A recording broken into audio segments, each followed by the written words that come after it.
Ya, selamat sore pemirsa, bagaimana kabar Anda hari ini? Semoga Anda dan keluarga dalam kondisi yang sehat ya. Senang sekali saya Hendri Saputra bisa kembali hadir menyapa Anda dalam program Jogja Sehat. Tapi saya tidak sendiri selama setengah jam ke depan nanti. Saya ditemani oleh teman saya nih, dia adalah mahasiswi Fakultas Kedokteran Universitas Ahmad Dahlan Yogyakarta dan Nabila Amanda. Apa kabar Amanda? Baik, Baik, Hendy. sudah siap ya nemani saya setengah jam nanti? Sudah siap. Oke, Amanda, kita akan membahas tema apa sore ini? Oke, baik rekan Henry dan juga pemirsa yang ada di rumah. Sore hari ini kita akan membahas tentang periode emas perkembangan otak anak yang akan dibawakan langsung oleh narasumber kita. Pada sore hari ini ada Dr. Nurholis Umam, spesialis anak.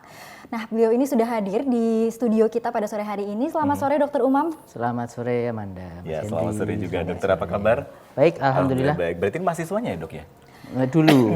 Oh, sampai sekarang Oh, sebenarnya sekarang cuma saya nggak masih. diakui aja ya sore Di hari kampus ini. gimana dok, di kampus? Oh, Aman termasuk ya? yang paling pinter. Oh, iya, Makanya alhamdulillah. terpilih di sini nemani saya. Makanya Ya. terpilih, ya betul Baik, sekali. dokter Umam, ini salah satu permasalahan yang barangkali juga harus menjadi perhatian orang tua, khususnya saat ini yang memiliki putra-putri, karena hal yang penting adalah bagaimana menjaga atau mengawal bagaimana masa emas perkembangan otak pada anak. Nah, yang dimaksud dengan masa emas perkembangan otak pada anak itu seperti apa? Ya, terima kasih. Assalamualaikum warahmatullahi wabarakatuh. Selamat sore para pemirsa semuanya.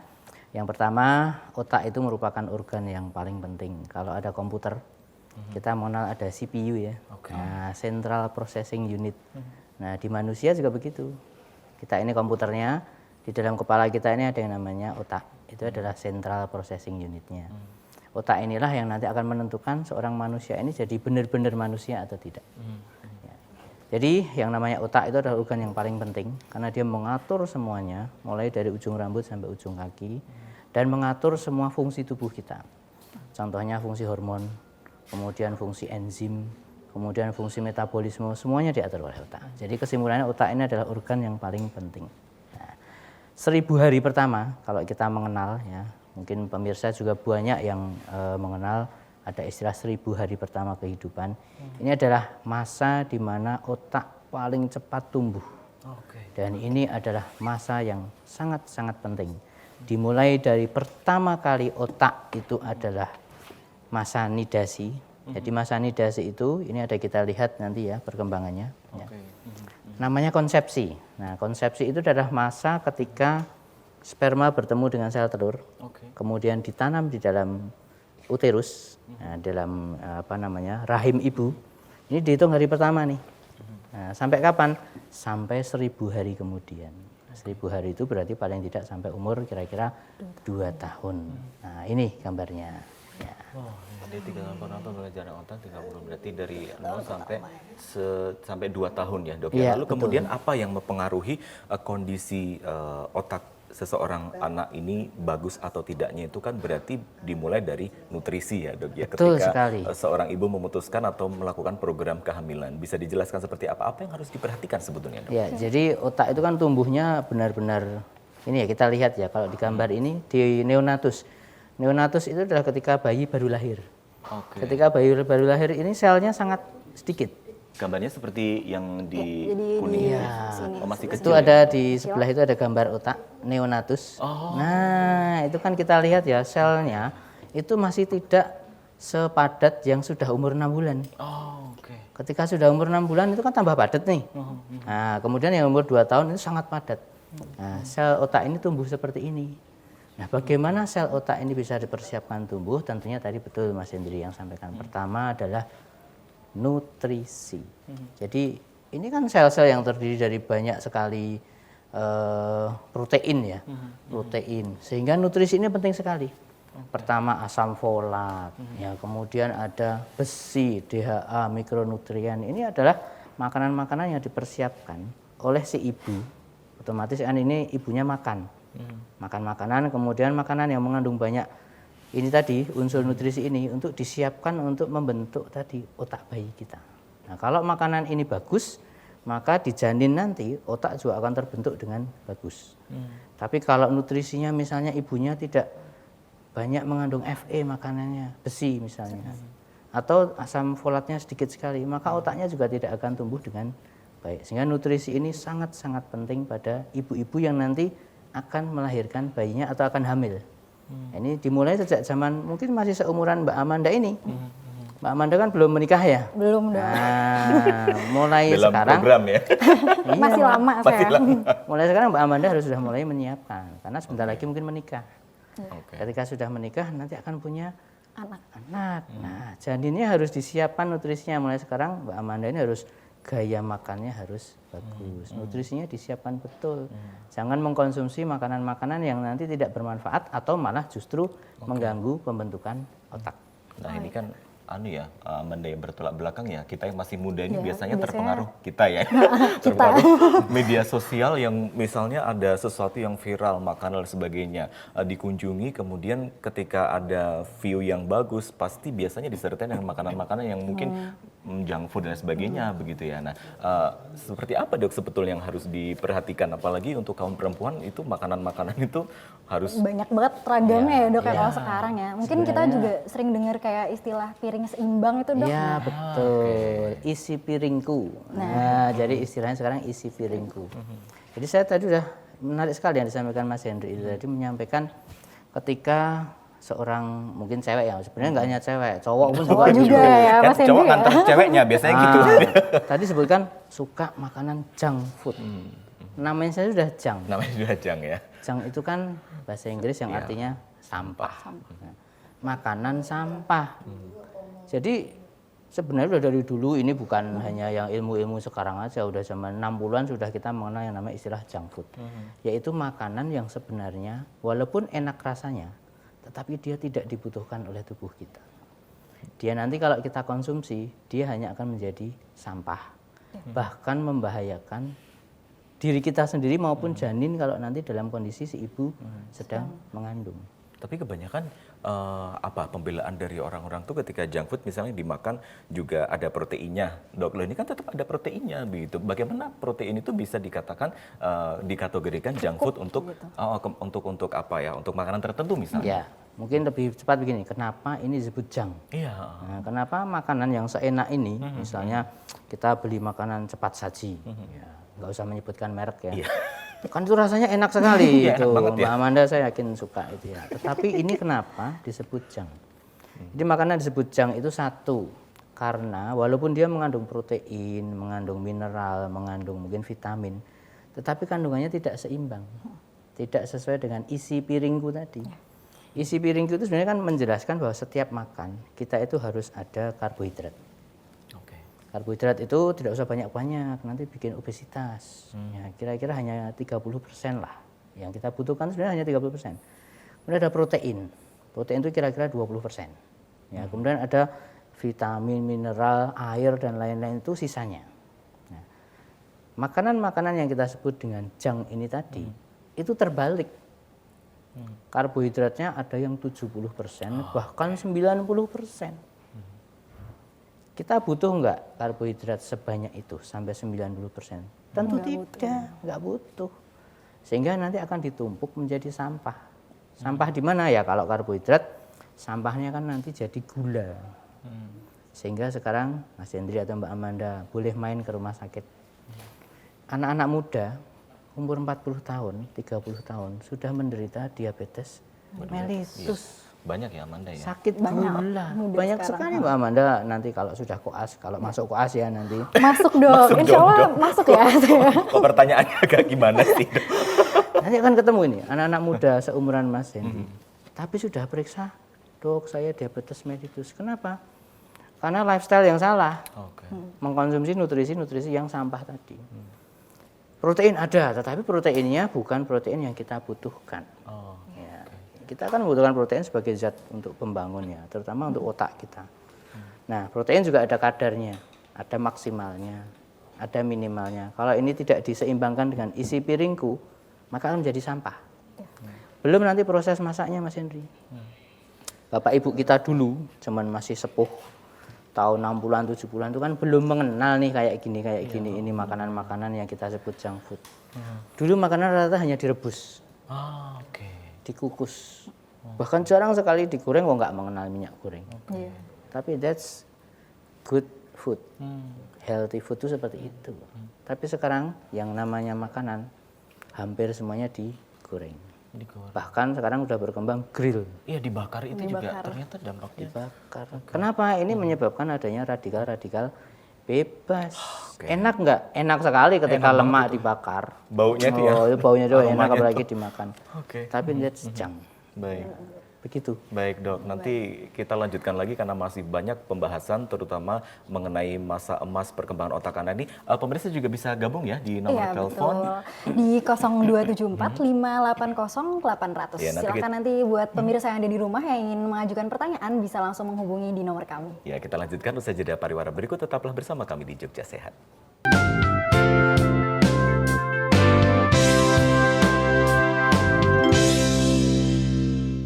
Baik pemirsa, kembali lagi bersama kami di Jogja Sehat. Nah, Dokter Umam, tadi kan kita udah ngobrol ya dok terkait dengan nutrisi, kemudian makanan buat ibunya sendiri ya, terutama perempuan ketika dia sebelum hamil maupun setelah dia itu hamil. Perempuan itu sangat penting ya dok ya untuk nutrisi. Nah, selain nutrisi ya dok ya, mungkin kalau misalnya pada anak-anak kan kita kadang kalau udah punya anak nih kepo ya dok ya, gimana caranya kita ngelihat kalau misalnya otak anak kita ini bener apa enggak ya, kalau bahasanya orang awam kan kayak maksudnya sehat nggak ya ini otak anaknya ya kayak gitu. Kalau misalnya kita mau lihat itu kira-kira ada nggak sih dok untuk screeningnya atau tesnya, kira-kira itu seperti apa ya dok kalau misalnya kita mau lihat? Tentu ada. Jadi sejak dalam kandungan pun sebenarnya kita sudah bisa melihat. Ada alat namanya ultrasonografi. Nah, makanya Pak ibu-ibu yang hamil itu kan diminta kontrol nih setiap hamil, nanti akan ada di USG. Sebenarnya bisa untuk melihat itu. Ada lingkar kepala yang nanti kita ukur. Nah, lingkar kepala ini ada standarnya, misalnya umur kehamilan 16 minggu, lingkar kepalanya harus sekian sentimeter. Nah, kalau pertumbuhannya sesuai dengan standar itu berarti anak kita tumbuh otaknya bagus. Oke. Nah, kalau anaknya loh kok udah umur 9 bulan mau lahiran lingkar kepalanya masih segini, berarti mikrosepal. Berarti lingkar otaknya sangat kecil, kurang sekali, mungkin pertumbuhannya tidak baik. Nah, bagaimana setelah lahir? Nah, kita lihat di sini ada namanya screening Denver ya. Nanti kita lihat satu-satu. Denver ini adalah pemeriksaan yang dilakukan oleh dokter spesialis anak untuk melihat apakah otak anak kita ini tumbuh dengan baik. Karena kalau otak anak kita ini tumbuh dengan baik, pasti perkembangan anak kita akan bagus. Nah, perkembangan anak dinilai dari 4 hal ini. Pertama, sosial personalnya. Kemudian yang kedua, gerakan motorik halus. Yang ketiga, bahasa. Yang keempat, gerakan motorik kasar. Sosial personal contohnya, mungkin Mas Hendri pernah lihat ya, ada anak itu yang diajak bicara saja nggak bisa melihat, tidak merespon yang diajak bicara. Kan harusnya kalau diajak ngomong, anak itu menatap mata. Diajak diskusi atau mungkin masih 3 bulan ya, dililing namanya kalau orang Jawa dililing, adik gitu, terus dia bisa senyum, bisa ketawa, itu sosial personalnya bagus. Jika tidak merespon, Nah, anak yang tidak merespon itu berarti perkembangan otaknya tidak baik. Something wrong nih dengan anak seperti ini. Ya, atau mungkin gerakan motorik halus. Contoh nih, misalnya anak yang sudah bisa pegang kelereng. Nah, megang kelereng itu butuh keterampilan luar biasa, itu koordinasi otak, fungsi luhur yang luar biasa. Otak yang tidak berkembang dengan baik, tidak tumbuh dengan baik, disuruh memegang benda kecil, kedelai misalnya, kelereng yang kecil itu nggak akan bisa. Anak akan miss terus, luput terus, mungkin agak besar nanti pegang pulpen, pensil, kemudian mulai menggambar. Ini fungsi-fungsi otak yang memang harus berkembang sesuai dengan umur. Kalau itu tidak dapat melakukan, berarti something wrong dengan otaknya. Kemudian ada bahasa, babbling umur ya 3 sampai 6 bulan mulai babbling, nggak jelas. Tetapi ini penting. Kalau ada bayi kok umurnya 3 bulan sampai 6 bulan nggak ada babbling sama sekali. Jangan-jangan otaknya nggak berkembang dengan baik. Nah, ini penting. Atau gerakan motorik kasar, contohnya melempar, mukul ayahnya. Nah, itu penting loh itu. Jadi kalau ada bayi umur 7 bulan, 8 bulan kok nggak bisa mukul ayahnya, itu motorik kasarnya jangan-jangan ini anak ini nggak beres otaknya. Berarti harus mukul ya dok ya? Oh iya, harus mukul ya besoknya nanti. Harus mukul ayahnya. Harus mukul ayahnya ya nanti. Ayahnya aja, ibunya nggak usah. Ibunya nggak usah, ayahnya aja. Kalau sudah punya anak ya Mas Hendri, dipukul anaknya rasanya gimana Mas? Ya seneng sih. Senang kayaknya. sekali. Berarti normal Mas. Berarti anaknya anak sendiri ya? Iya, sehat. Bahagia. Kenapa? Karena berarti perkembangan otak anak kita bagus. Berarti terjawab ya dok, ketika seseorang memeriksakan anaknya ke pusat kesehatan pasti selalu diukur kepalanya. Itu untuk melihat perkembangan otak ternyata ya? Betul sekali. Lingkar kepala saat lahir berapa. Nanti pada saat periksa ke dokter, misalnya pas imunisasi. Pasti kita ukur lagi lingkar kepalanya. Nanti kita lihat standarnya, oh masih standar bagus. Begitu dia deselerasi, harusnya lingkar kepalanya misalnya 46 cm. Kok ini cuma 36 cm, berarti kurang 10 cm. Ini something wrong. Biasanya kita lakukan ronsen, CT scan, kita lihat dalam otaknya berkembang atau jangan-jangan anak ini mikrosefal atau malah terlalu besar. Harusnya cuma 40 cm, ini 50 cm. Ini namanya makrosefal. Kita ronsen nanti, jangan-jangan ini hidrosefalus. Itu juga menghambat pertumbuhan otak. Ini yang sangat penting untuk kita perhatikan sejak anak kita lahir sampai kira-kira umur 2 tahun.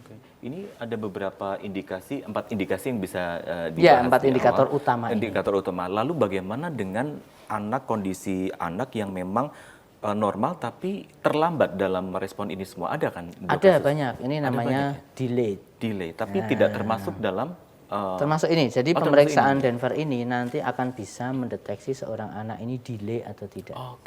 Terlambat atau tidak. Misalnya anak yang lain harusnya sudah bisa berdiri ya, umur 9 bulan. Anak kan sudah bisa berdiri, ada iklannya di TVRI, saya masih ingat dulu. Anakku Saya sudah belum lahir, 9 bulan, sekarang sudah bisa berdiri. Nah, ternyata anak kita kok cuma duduk pun masih diganjel sama bantal. Orang tua harus segera bergerak ini, temui dokternya, dok saya minta Denver. Nanti akan kita lakukan pemeriksaan Denver ini sehingga nanti kita tahu, oh gerakan motoriknya terlambat. Terlambatnya berapa bulan? Oh 3 bulan.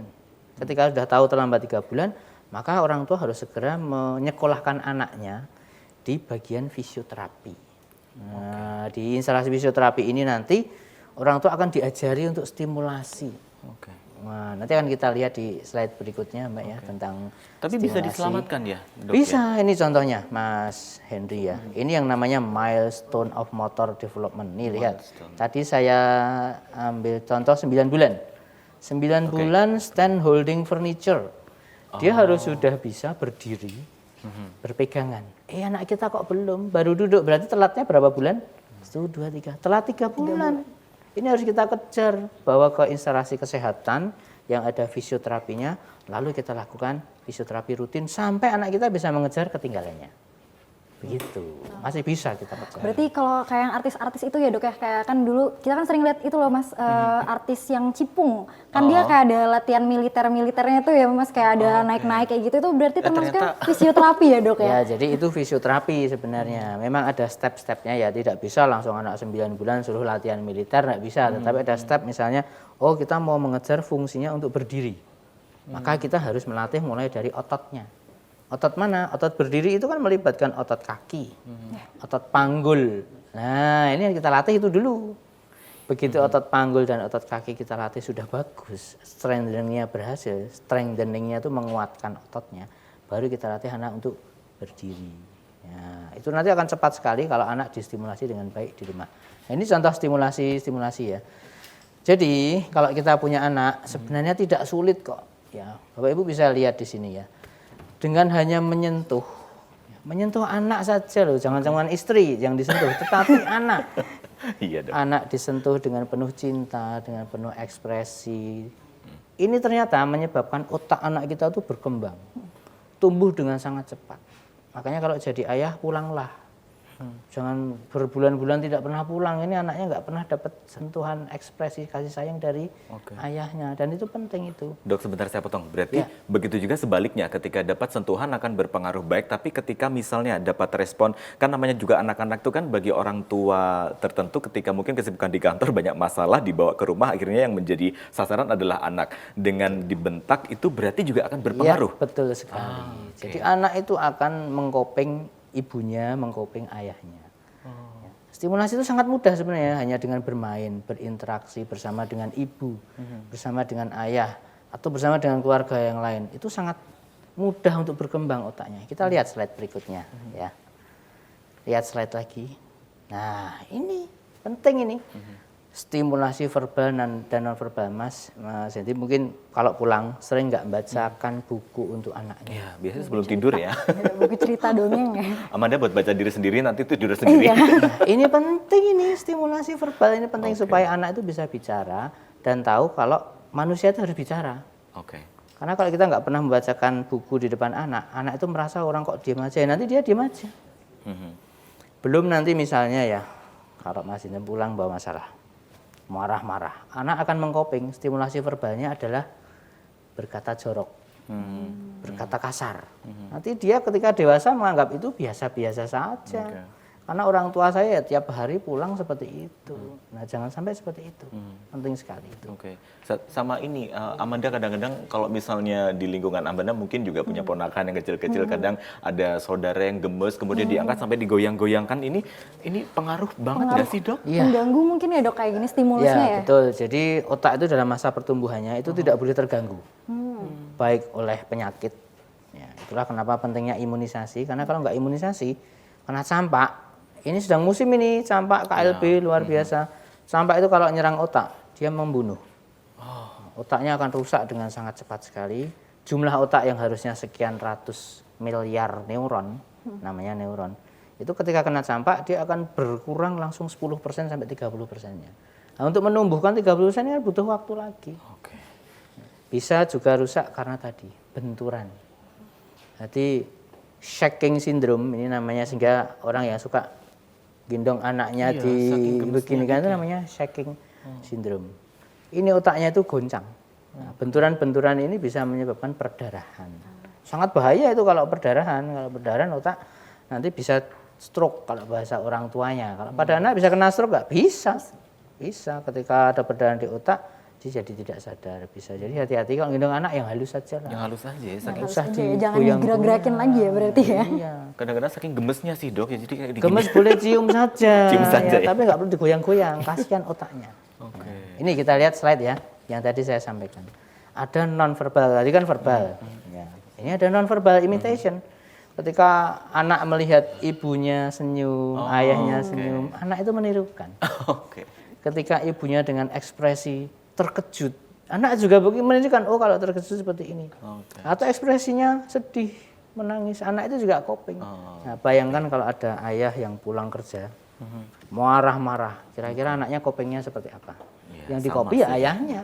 Sama ya, Dok. Tapi kalau ayahnya pulang sudah Assalamualaikum, selamat sore anakku cantik atau cakep, ya nanti akan dikopeng oleh anaknya juga bahwa kalau ayahnya pulang itu riang gembira.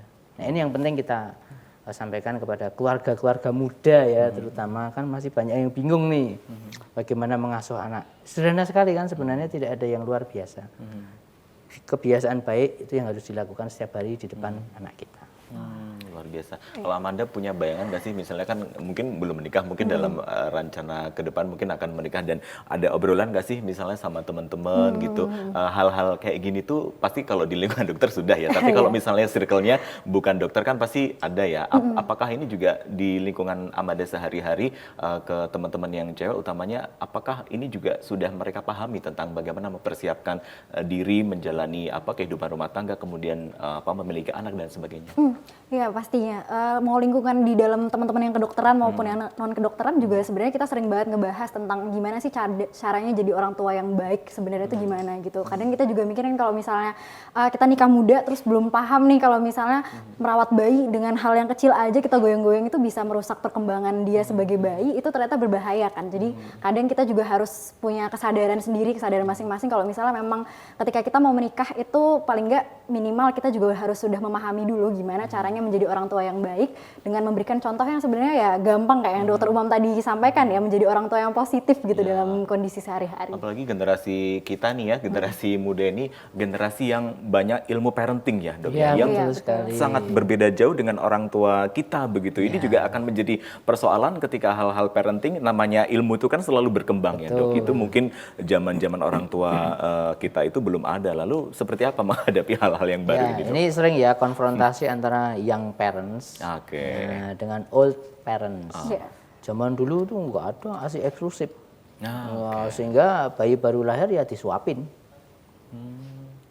Oh gitu ya, Dok, ya dulu Iya ya? banyak. Makanan yang keras sih biasanya itu bisa bikin diare nggak sih Dok kadang Nggak kalau hanya misalnya diare, kalau diare mah diobati bisa. Tapi kalau ketika makanan masuk ke bayi yang baru lahir, kemudian di dalam ususnya dia menghambat pasase, kan jadinya namanya ileus. Ileus itu ususnya tidak bisa memompa dengan baik. Bayi akan sakit, Masalah baru perlu lagi ya? operasi, masalah baru. Nah ini kan contoh young versus old parents saja yang hanya masalah sederhana ya. itu sudah bikin konfrontasi. Ambian zaman kalian masih kecil juga tak suapin, yo hidup sampai sekarang gitu. Selalu begitu. Ya, doa kita alhamdulillah masih hidup. Tapi ribuan bayi ketika belum ada ASI eksklusif itu meninggal. Karena ususnya tidak bisa memompa dengan baik. Hanya tidak terekspos. Sekarang kan sedikit-sedikit sudah diekspos di medsos sehingga orang lebih mudah untuk Hati-hati belajar. lagi ya. Hati-hati. Iya. Kalau untuk masa perkembangan otak, ada nggak sih dok sesuatu hal yang mungkin belum diketahui oleh masyarakat awam tentang bagaimana sih menjaga kesehatan otak utamanya pada anak ini di masa-masa emas tuh dok yang belum Ya, banyak orang oke, tahu. kita lanjutkan slide-nya ya.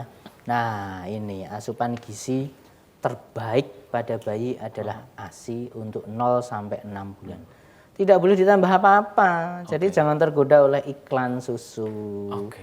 Iklan makanan ini bisa diberikan pada bayi umur sekian. Oh, tidak. No, tentu ASI adalah makanan terbaik. Kemudian harus halal dan seimbang tadi. Tidak boleh proteinnya terlalu tinggi atau karbohidratnya. Atau malah kita memberikan junk food pada anak kita dan itu ada di sekitar anak kita. Jajanan di sekolahan, jajanan di sekitar rumah kita, jajanan ibu-ibu yang sedang hamil. Ini kan hampir semuanya kategorinya makanan-makanan yang sebenarnya tidak dibutuhkan dan tidak sehat. Micin termasuk di dalamnya. Ya biasanya kalau masak ada micinnya ya. Kadang-kadang nggak kayak snack itu orang tuanya demen gitu kadang-kadang apa namanya Anaknya minta. lupa kalau di situ adanya harus dijauhkan gitu Ya sebenarnya tidak hanya micinnya. Jadi ada zat aditif namanya yang ada dalam makanan, baik itu pemanis, pewarna. Ini harus hati-hati. Nggak hanya micin, yang disalahin kan micin terus. Iya disalahin micin terus ya. Padahal micin itu dari dulu sudah ada ya. Oke, dok, Jadi ini hati-hati di situ. tidak terasa waktunya sudah hampir 30 menit, tetapi bisa nggak sih dok dikasih saran sedikit saja atau misalnya kepada pemirsa di rumah? Ya oke, jadi kepada para ayah dan ibu yang nanti akan mungkin mengandung anaknya, membesarkan anaknya, perhatikan bahwa ada 1000 hari pertama otak akan tumbuh dengan baik dan itu perlu dijaga dengan nutrisi yang baik, menjaga supaya tidak sakit, imunisasi, dan jagalah dengan cara menjadi orang tua yang positif. Baik, terima kasih sekali Dr. Nurholis Umam SPA atas kebersamaannya. Mudah-mudahan bermanfaat bagi pemirsa. Akhirnya saya Hendri Saputra. Dan saya Amanda. Terima kasih atas perhatiannya untuk pemirsa semua di rumah. Sampai jumpa kembali di Jogja Sehat. Ya, sampai jumpa. Terima kasih. Terima kasih. Sama-sama.